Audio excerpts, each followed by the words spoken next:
Today we're talking about the Augusta Players Readers Theater, a super relaxed on-book performance program that lets seniors jump back into storytelling without the stress of memorizing lines.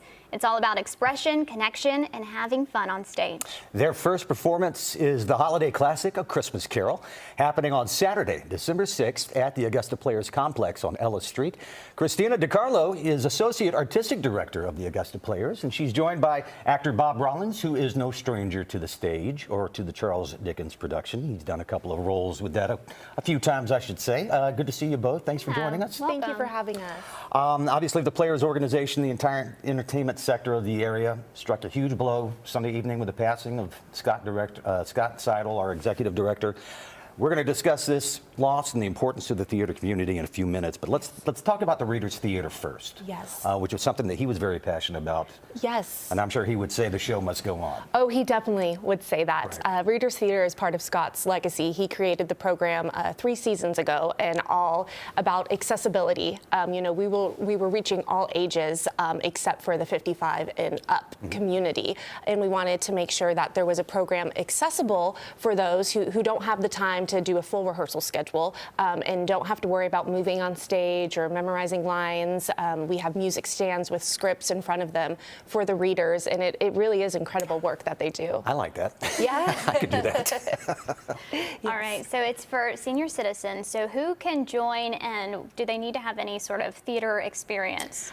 Anyone can join, ages 55 and up, and 0 experience needed. You know, we have performers like Bob who have been performing, 20 plus years, and then we have performers who've never done theater before. So it's accessible to all levels of performing. And Bob, let's go to you now. You're no stranger to the Players or to this show. You've played both Scrooge and Marley in recent productions when they were on stage too, but this is a unique way of performing this story. Are there any challenges or complexities that come along when you're doing this type of readers theater? Not particularly. I think it's interesting. I was saying to just a few minutes ago that Dickens toured the U.S. a couple of hundred years ago and read Christmas Carol among his other things, so that when we read Christmas Carol, it's kind of a tradition, I think, of interest. So this is kind of back to true form. It for is. The actual story. It is. Okay. Very cool. So what are the pros and cons when it comes to reading versus a full on-stage performance? What's so great about it is that it's just 4 Saturday commitments. We rehearse for 3 Saturdays out of the month, and then we have our final performance. No movement, no memorization, but coming with that, there's no sets and there's no costumes, but you really don't need it with the Readers Theater environment. The stage directions are read, so the audience can kind of imagine if there were movement on stage, how it would look. Okay. And this is just the first session of Readers Theater for this season, too. It is. What else is on the schedule? So next session, starting in January, we will be reading love letters. So the whole theme will be different letters that the readers will read, and our final performance will be on Valentine's Day. So we invite everyone to come down December 6th to see A Christmas Carol, and then mark your calendars for February 14th. Excellent. Very cool.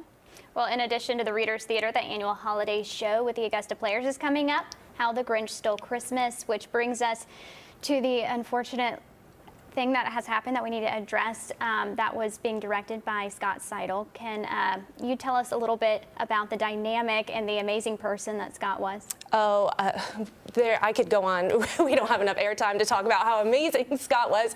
But what's so special about How the Grinch Stole Christmas is that Scott was part of the national tour for 10 years.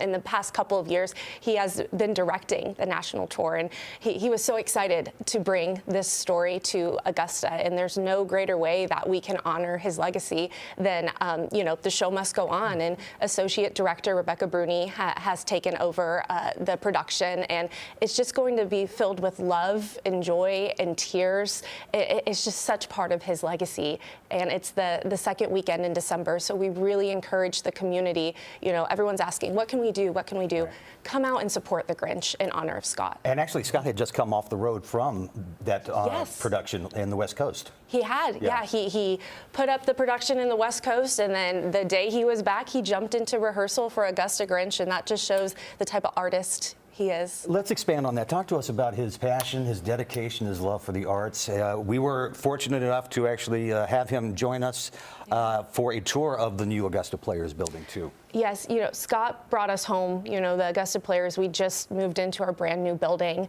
So we have a rehearsal space, a community space, and Scott was such a pioneer for that. And he said, we're in the theater district now. We're right by the Miller, the Imperial, the Schatz. And he was so passionate about all the arts organizations working together. And you would find him at high school productions, any productions in the area. He would be in the audience cheering our community on. I'm glad you brought that up because, and it was said actually on the Austin Road show yesterday too, how he was able to combine and make sure that all different types of production companies and organizations would be together, even as far as Aiken and Edgefield too. Yes, he was a true champion of the arts. He wasn't a triple threat. He was, a quadruple threat. He could perform, he could direct, he could music direct, and most importantly, he could make you feel like the most important person in the room. Absolutely. Yeah. Such a kind soul. Yeah. Well, Bob, you had the honor of knowing not just Scott, but also the former executive director, Debbie Ballas, and Richard Justice, who have both been lost within the last 5 years. So what do you think is the biggest testament to them?